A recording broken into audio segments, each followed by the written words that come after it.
विद्यार्थियों, जैसे आपको पहले ब्लूप्रिंट के माध्यम से बतलाया गया है कि आपको पढ़ाई किन बातों को ध्यान में रख करके सुचारू रूप से अपने घर पर ही पूर्ण करनी है जब तक की स्थिति सही नहीं हो जाती और विद्यालय अपने नियम अनुसार समय अनुसार लगना शुरू नहीं हो जाते। लेकिन पढ़ाने से पहले आप सभी विद्यार्थियों से मेरा यह अनुरोध है कि जिन भी विद्यार्थियों ने कापियाँ और किताबें नहीं ली है वो अनिवार्य रूप से पुस्तकें और कापियाँ बाजार से ले लें, क्योंकि विद्यालय के द्वारा पढ़ाई जो है सुचारू रूप से जारी है और आप अपने घर पर ही रह करके पढ़ाई करें। तो ये बात सभी ध्यान रखें। तो जैसे आपको बताया गया था कि ब्लूप्रिंट में जो शुरुआत होती है प्रश्न पत्र की वस्तुनिष्ठ प्रश्नों से होती है। तो वस्तुनिष्ठ प्रश्न में शुरू के जो 4 प्रश्न होते हैं वो हमारी व्याकरण से लिए जाते हैं। तो व्याकरण में सबसे पहला नंबर आता है संधि का। तो आज हम आपको संधि समझाएंगे। संधि क्या होती है?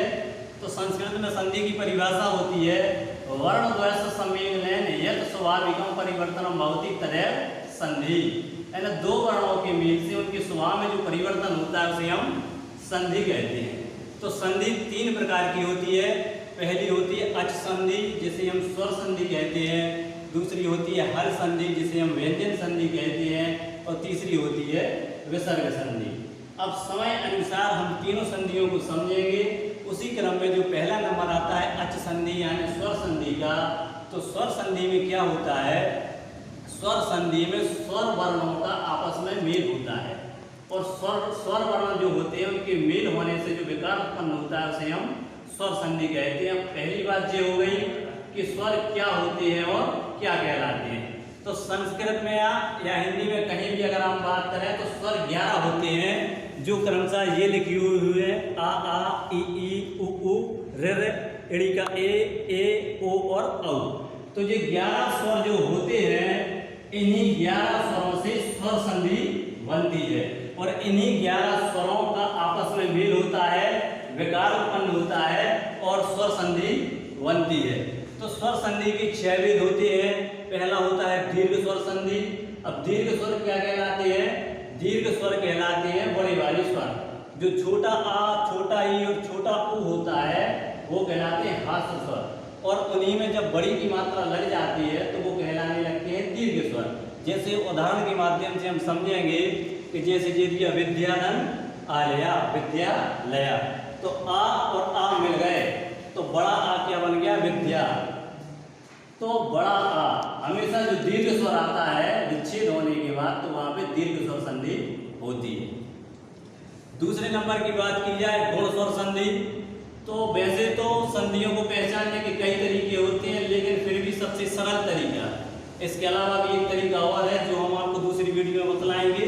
फिर भी संधि को पहचानने के लिए गुण स्वर संधि में एक ही और ओ की मात्रा लगी हुई होती है उदाहरणों में। जैसे उदाहरण के रूप में समझा जाए तो पर धन उपकारा पर उपकारा ओ की मात्रा लगी है तो ये हो जाती है गुण संधि।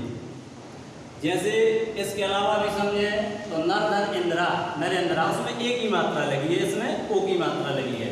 तो ए और ओ की मात्रा जहाँ लग जाती है वहाँ पर होती है।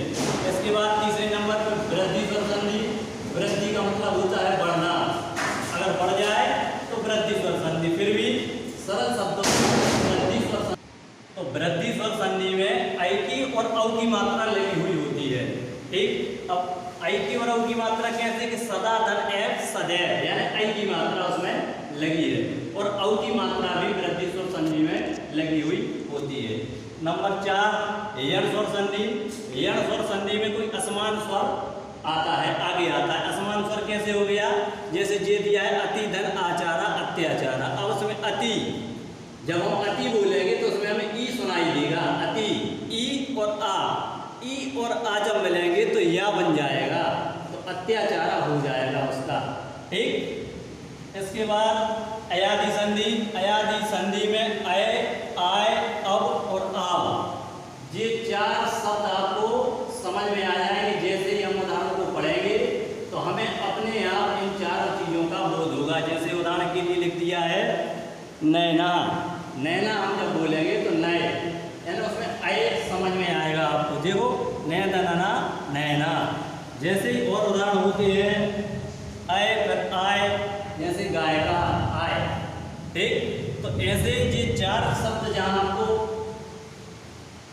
देखने में आए, सुनने में आए, तो वहाँ पे अया की संधि होती है। नंबर 6 पूर्व रूप स्वर संधि। तो ये जो डा बना है ये आ का पूर्व रूप होता है। निसंदेह कि जैसे ही उदाहरण में हरे अब लिखा आएगा, जे आप डा देखेंगे तो ये आ का पूर्व रूप है। जैसे ही उसकी संधि विच्छेद की जाएगी तो आ जो है वो ज्यों का त्यों आ जाएगा और उसके पश्चात हरे अब ऐसा लिखा जाएगा। ठीक, इसके बाद दूसरी वीडियो में टेबल के माध्यम से आपको फिर से संधि की पहचान करने का तरीका बतलाया जाएगा। ठीक, तब तक आप अन्य उदाहरणों को देख करके अपनी पढ़ाई अपने घर पर सुचारू रूप से जारी रखें। धन्यवाद।